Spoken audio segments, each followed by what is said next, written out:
This is Breaking Barriers, a new podcast from Matchworks exploring remarkable stories about why work matters and how working is changing the lives of some incredible people. I'm Nat Jones. Well, we've just met a woman fleeing for her life who's turned saviour for others on their employment journey, and a dragon wrangler using the power of roleplay to develop real-world confidence. Now to a hotel with a heart, a social enterprise gateway where visitors don't just check in, they give back. Oh, it's been life-changing. Imagine that you could transform another person's life simply by treating yourself to a few days away.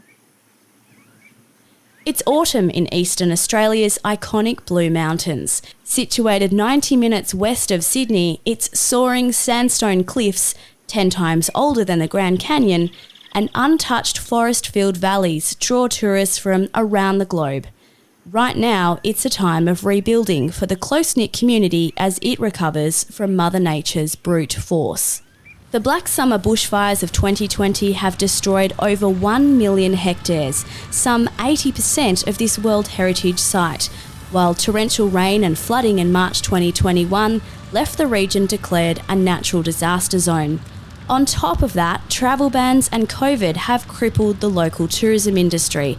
And it's at this point, amid all the turmoil and uncertainty, that Stella Sgambellone takes on the biggest role of her career.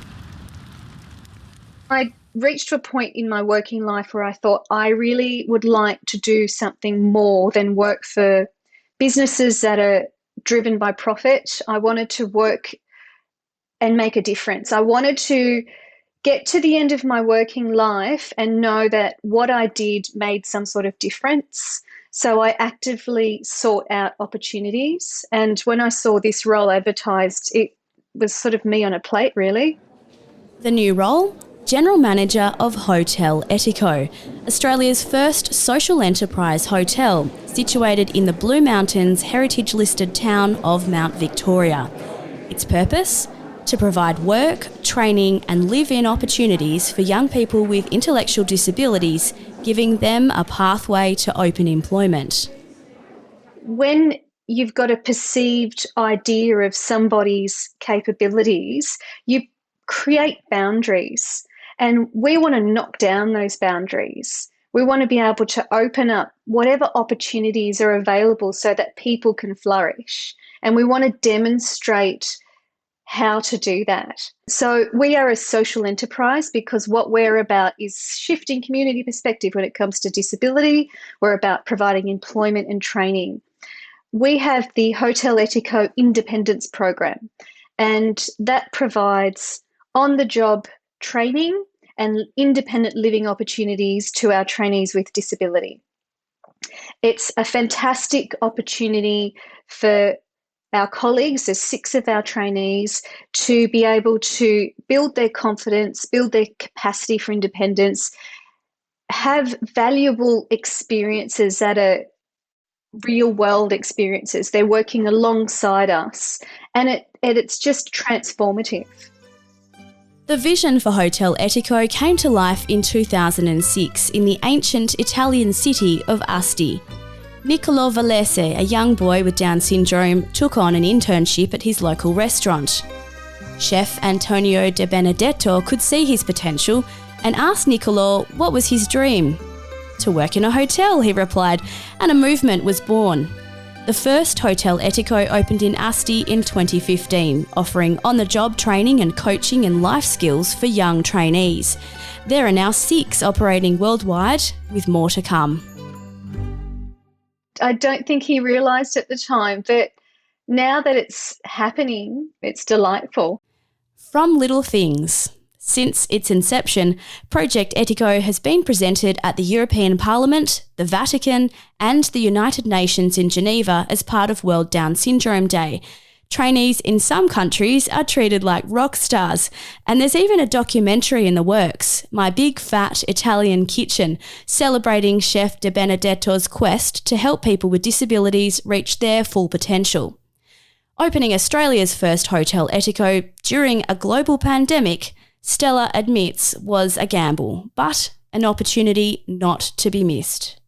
We took a gamble, and I think we will continue to take a gamble. That's the whole idea of, when you're setting up new organisations, new businesses, there is always a level of risk. It's just about how you manage that level of risk and what your appetite is with that and how sensible you are about it. I'm always saying we are the first in Australia, so we're the first to do everything. So there is a lot of learning that goes with that, and everything we do, it's the first of everything. It was exhausting, it was exciting, it was a whole mix of things. But looking back, I think it's very rewarding. When we engage with our trainees and we hear their stories, they're not just people who've applied for a position anymore. They're our colleagues. They've actually become part of our team, and they're very important people in our lives. So the more we get to know them, the more we build relationships within the team and with each other, it's making the whole journey so much more rich. It's been pretty amazing. Stella, I hear there's something else at play apart from sheer tenacity, passion and determination. Tell me about the Etiko Bug. Oh, the Etiko Bug. Well, it's an interesting one. It's not as scary as the COVID bug. It's actually a lot more pleasant. So when we were interviewing, there was always that one phrase that we were all looking for, and it was not I want to be part of this, I need to be part of this. So it was almost like, when you hear that ding, whenever, our program managers, when I was interviewing them, I remember them saying, we don't just want to be part, we need to be part of a project like this. So the Etiko Bug is really when you meet new people and you tell people about what we're doing and what our end game is, I guess, people just catch it. People love it. They want to be part of it. They want to support it. It's a following.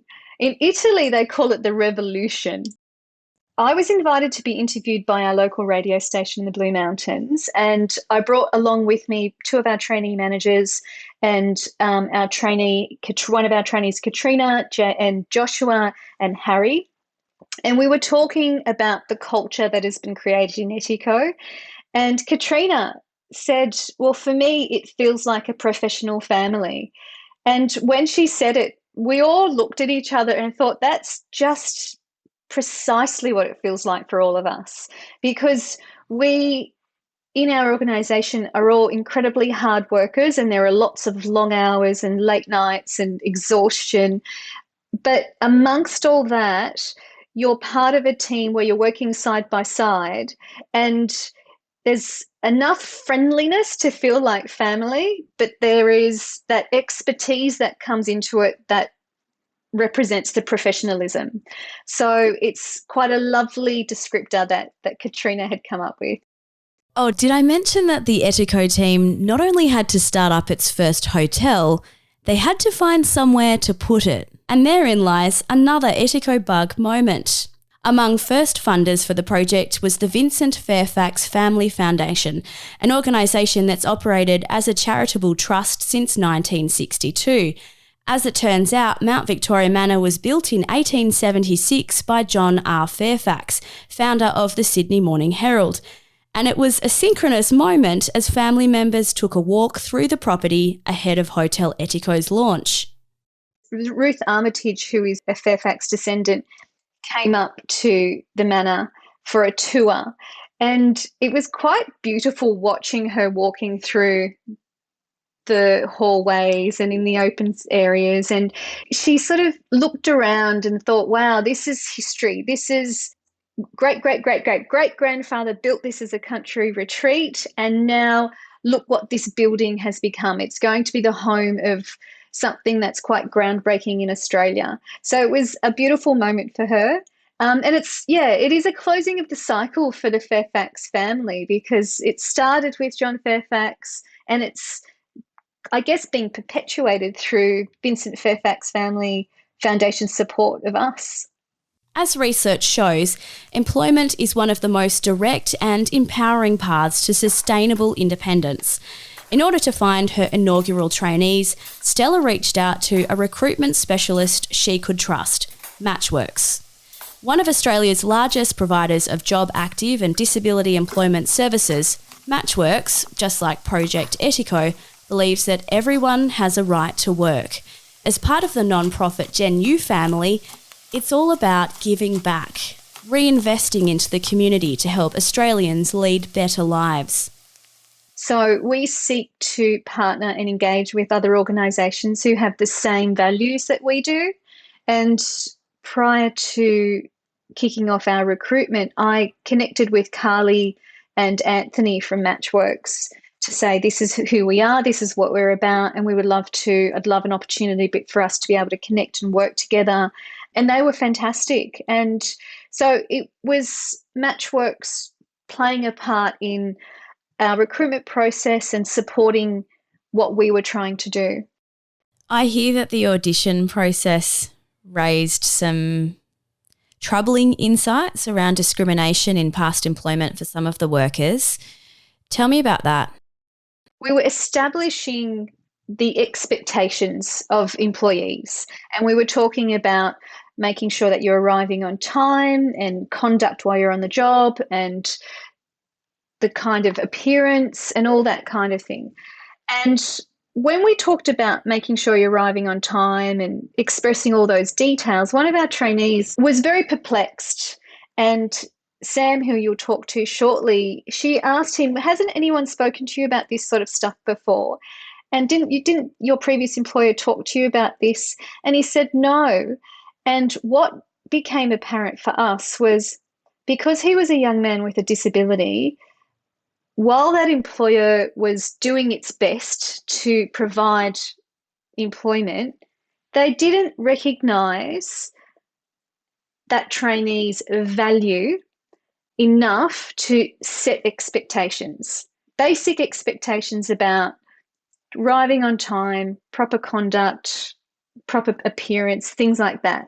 Because he had a disability, it was just enough in their view to be providing him with a job.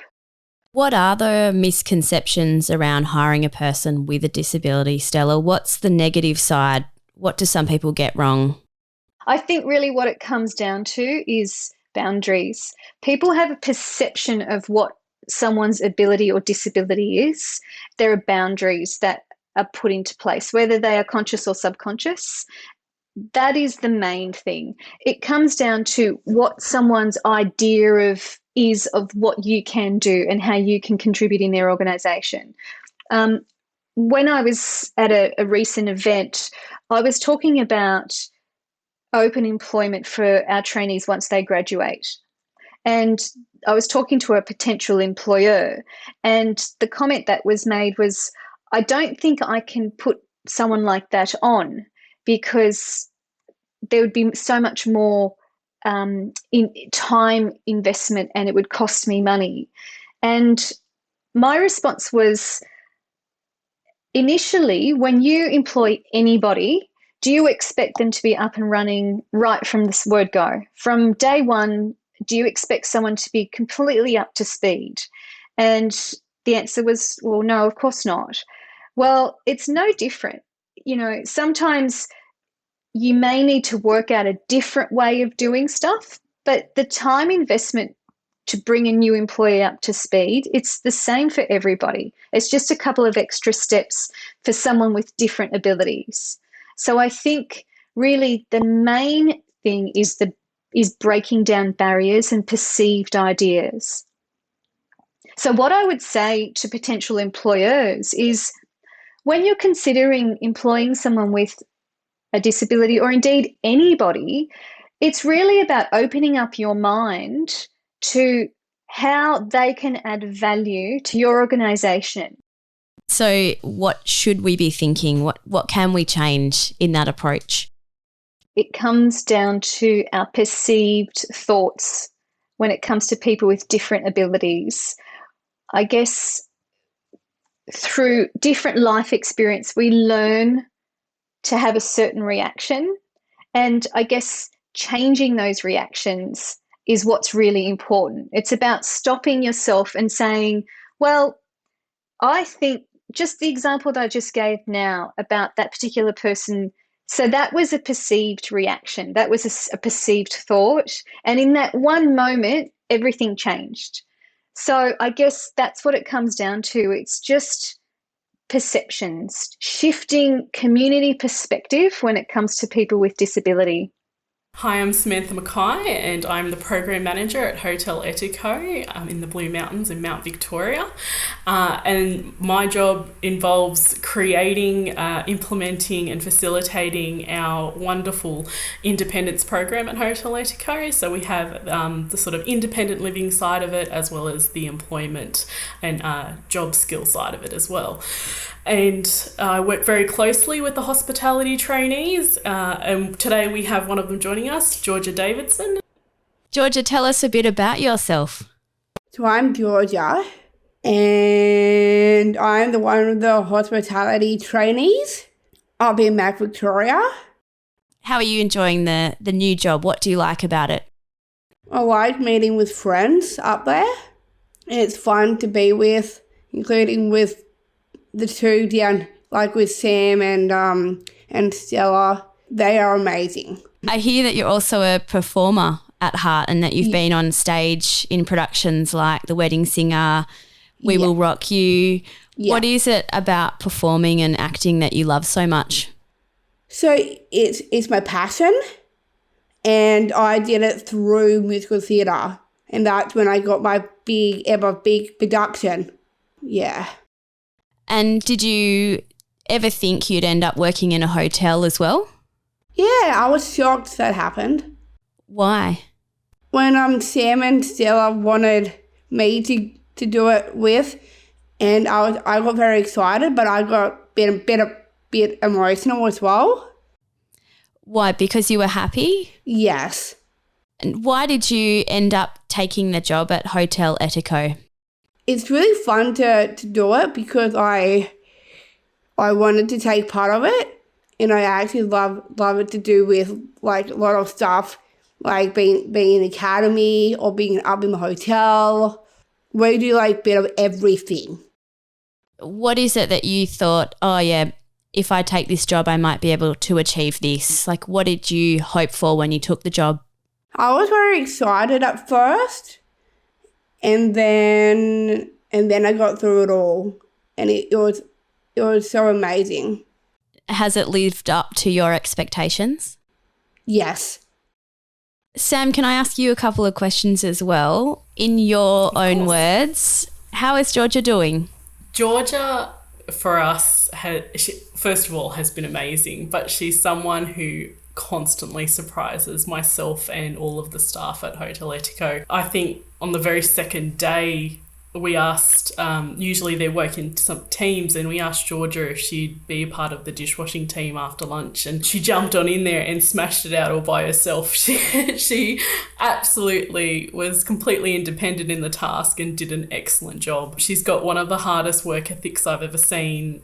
She's really committed to doing a good job as well as a timely job. What would you say Georgia's super skill is? Georgia has an amazing ability. She's an absolute people person. She has an amazing ability to make everyone feel included in the space. Anyone who walks in the room or jumps on a Zoom, she's like, oh, hi, how are you going? And immediately greets everyone by name and has a giant smile waiting for everyone. So I think that would be probably the best quality in Georgia, and she really brings that lovely energy to the team and to the hotel, and it's noticeable when she's not there. How are the others going in their jobs? Oh, goodness. Look, I've worked in the disability sector for a long time, and I'm constantly surprised, and I've learnt very early on never to underestimate anybody with a disability, because they will constantly surprise you at what they can do and what they're willing to challenge themselves to do. I think we all have something to learn from our trainees when it comes to resilience and perseverance and determination, because they will keep going, they'll pick themselves up, they'll make the mistake and they'll learn and try again. So without a word of encouragement or, prompting from staff or team members. So I think they're all doing extremely well. Sam, why did you apply for the job with Etiko? What appealed to you about working in Australia's first social enterprise hotel? So for me, I've always compared it to, everyone has that dream, right? Their dream where if they won the lotto and those millions and millions of dollars, they'd do something with it. And for me, this is probably almost exactly what my dream would be, is to have a space where skills can be learned, the environment is inclusive and everyone's supporting one another to become the best versions of themselves in the way they want to become the best version of themselves, not just what a limited society has to offer, but anything is possible. Any dream can come true, as you just have to dream it. So for me, it wasn't a matter of wanting to be a part of it. I needed to be a part of it. When I heard about it, when I first met Stella at a breakfast meeting one morning, and I heard about Hotel Etico and what they were all about, I needed to be on this journey. At the heart of Project Etiko is the Academy of Independence, a specialised program incorporating private living quarters that allows trainees to learn everyday life skills on their pathway to open employment. In dedicated apartments at the hotel, on their rostered days on, students do their own washing, make their own beds, and cook their own meals, all within a peer-based, supportive setting. For many, it's their first time away from home. A challenge not only for the students, but their loved ones too. When you think about the memories of when you move out for the first time and what that feels like, there's so many emotions that come with it. And to an extent, this is a very safe way of experiencing that. It's fantastic, it's exciting, it's well planned, but we understand there are opportunities for growth and evolution and development. And so our families have really supported us in that process and providing great feedback. So in terms of settling in and things like that, that partnership, that communication has been really wonderful. Georgia, back to you. Yeah. How did you feel about moving into the hotel to work and live away from your family? What were some of your worries at the time? I'm getting used to it now, and I'm very happy to do it. Like, the part of the hotel, it's not that far from where I am at the moment. I just love being there, and it's really fun to be with around Sam as well. She's always really nice, and she knows what to do, and she's really lovely to be with. What about your parents? How did they feel when you left? I think I'm a bit upset to see me go. Yeah. Were they a bit worried about how you'd go as well? Yeah. And what advice did they give you?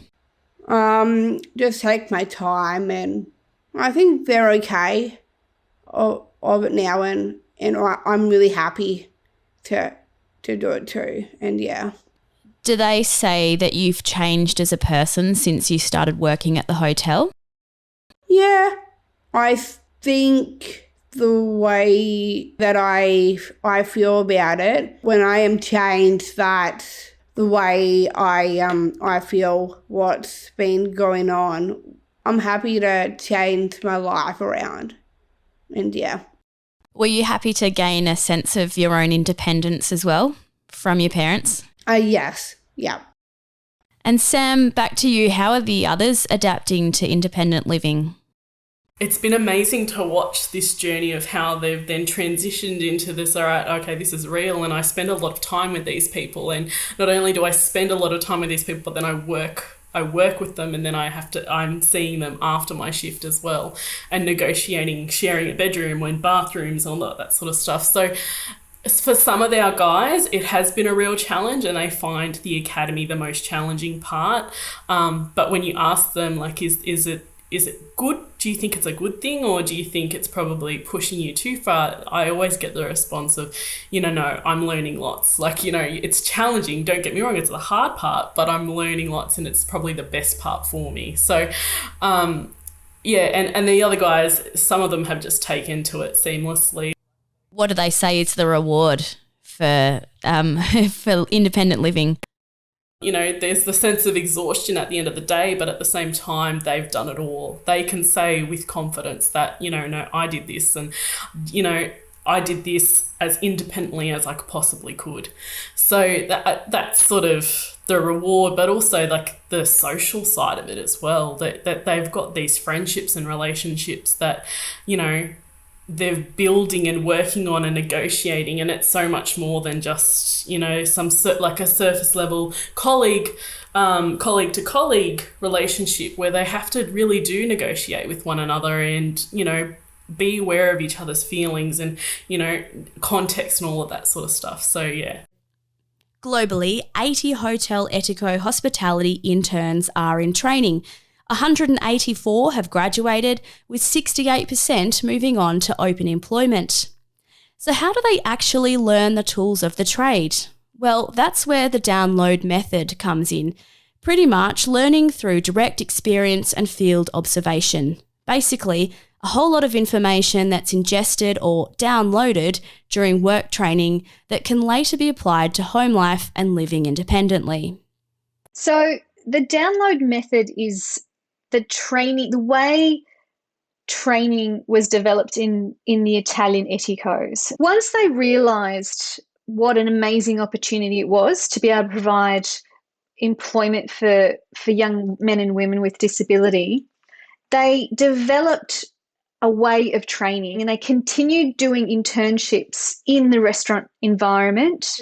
And the way they describe it is, when you think about you hire a movie or you buy a movie and you download it to your TV, that's where the term was coined. That's how it was coined. It's just that process of downloading information, and this is what on-the-job learning is about. It's about downloading information to your brain and learning new things. I guess the download method on that sort of surface level it's that on the job, in the moment, being present sort of skills training. Things like in the kitchen, preparing a dish, a particular item on our menu, or behind the bar, learning how to make coffees, that sort of stuff, or in housekeeping, perfecting that hospital corner. All that stuff is on the job, in person, and it's that repeating and getting the pointer and fixing it up and trying again. And the benefit of that is not only are they doing that and improving their skills, but they're doing it in a purposeful way. They're not just in one room, fixing one bed over and over and over again. They're actually contributing and adding value to the business because they get to go to all the different rooms and fix up those hospital corners. They get to prepare, 20 different meals in the night. So then, it's purposeful, meaningful, and adding value to the community and to themselves. But in reality, there's a bit of a grey area as to who is really teaching who at Hotel Etico. They make us laugh every single day. They come up with the funniest things. There's not a day that goes by where you don't end up laughing your head off by something they say or do. So if you ask Josh a question and he wants to buy some time, he'll say, "Oh, that's a good question." If he needs a bit of extra time, he'll go, "That's a really good question." And I do that all the time. It's fantastic. That contagious Etiko bug, Stella, the energy, has it also rubbed off on guests? Oh, indeed it has. From the feedback that we're receiving, guests are absolutely loving the experience and they're loving being met by our trainees and being shown through the hotel. They're loving the stories that are coming out and they're loving the idea of us challenging their perceived thoughts. So this is what's wonderful for us because we see all those thought transformations happening, and they're little moments of gold for us. We had some guests that stayed with us, and I was lucky enough to farewell them one Sunday morning, and they had booked us. It was like a lastminute.com booking. They were driving through on their way back on a driving road trip from Dubbo. And they were from Taree. They owned a large medical practice. And they said to me, we've spent literally 12 hours with you. We've had dinner with you overnight. We've stayed, and you've changed our lives. What you've done is you've shown us how possible it is to have an inclusive work environment. And they said, when we get back today, when we're back at work this week, we're going to reach out to our local DES, Disability Employment Service, and start the ball rolling to employ someone who's got a disability. That's amazing. That was a moment for us that was quite exciting. As for Hotel Etico's success stories, well, you can't go past the twins. So one of our trainees, Jacob, is a twin, and his twin brother is Joshua. So Jacob is part of our independence program, and Joshua has employment elsewhere. When he goes home, he's a very quiet personality, but when he goes home, he has now become very vocal about his experiences, and he's often communicating with his brother and talking about things that are happening with his brother. And what has happened through him developing his independence capacity, it's actually transferred over to Joshua as well. So they're both experiencing the benefit. And in their world, the parent is the person who writes the schedule for the family. And he decided he was going to start writing his own schedule for the week. That is incredible, because what we're about is independence. We're about really helping the trainees that we work with find their independence and build their capacity for independence. And the fact that he has grabbed the bull by both horns and said, right, I'm taking, I guess, control of my week is just amazing. This is exactly what we're about. Georgia, back to you. How has this job changed your life for the better? I think it's good that it's changed my life with the hotel, is that I really love it, actually, and it's fun to be with the friends that I work with. Back to you, Sam. How has this job changed your life for the better? Seeing the potential of what, social enterprise can do and can make a difference in people's lives, I think is huge.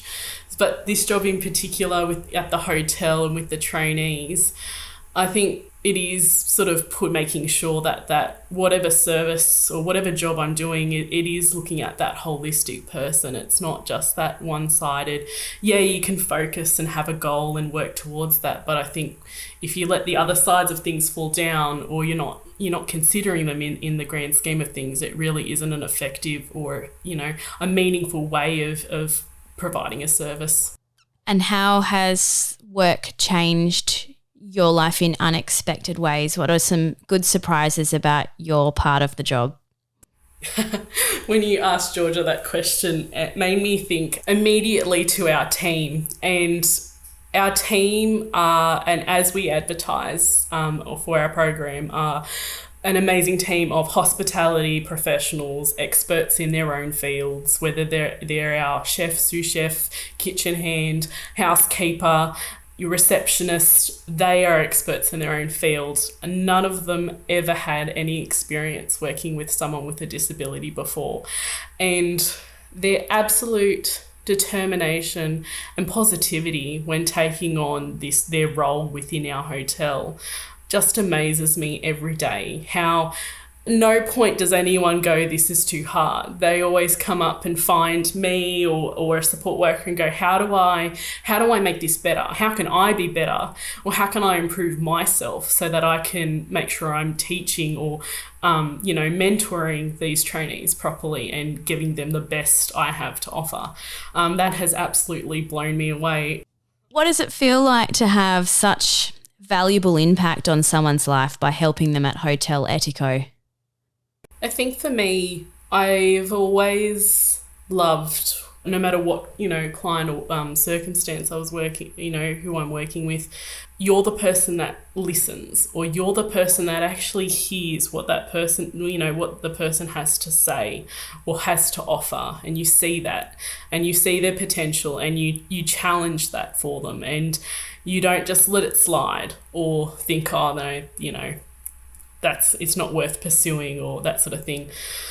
I think that's probably my favourite part of Hotel Etico, is that we push and, we see that potential, and we get to bring that out of them with them, not standing over the top of them telling them that they can do better, but with them, that it is a mutual journey of seeing how much we can grow and what we can achieve in this space.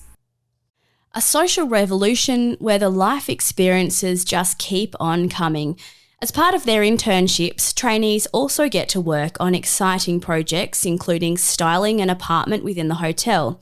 That means choosing all the colour schemes, doing budgets, a pitch, and even carrying out the project themselves. And remember those devastating bushfires and floods we talked about at the beginning of the podcast? Well, that's all coming full circle in a Hotel Etico Mount Victoria community uplift evening, a night of food and entertainment that students will plan and host along with staff. It's an important part of Etico's ethos to give back to the local community of Mount Victoria that has suffered so much hardship. So the Blue Mountains, as with lots of other regions, has been hard hit. The thing about us being located in Mount Victoria is we're part of an incredible community, and the community has really come behind us to support us in establishing ourselves. And in our program, we have what we call project-based learning activities. And one of our project-based learning activities is a community event. And it's a way of us giving back to our community who has supported us to establish ourselves. And it's a really beautiful way for the trainees to be learning about the skills, planning events, planning menus, selling tickets, things like that. Through the engagement with that project, they're learning, but they're also really giving back as well. And perhaps the most important message of all, to change community attitudes around the value of a neurodiverse workforce. For us, a big thing is about shifting community perspective when it comes to people with disability. And not only that, I think community is really what connects us, right? So the more opportunity we have to be engaged with one another, the more opportunity we have to grow and evolve. So for us, it's so important to become part of a community, but indeed to grow it and evolve it as well. And the locals, they've been wonderful with us. It really is a community where you're on a first name basis. You walk down the street and you know the people who own the shops, and you go and buy your coffee and you're greeted by name. And the trainees who travel to, and some of our trainees travel to and from by public transport, our community know who our trainees are, and they're very welcoming and supportive. That's what's important for us.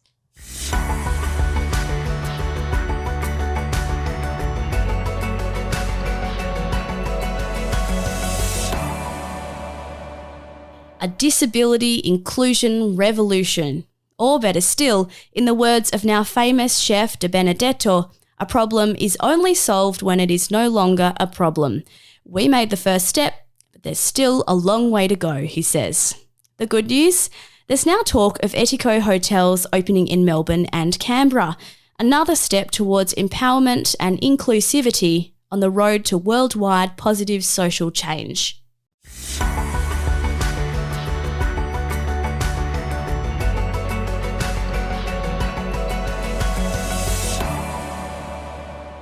Stick around.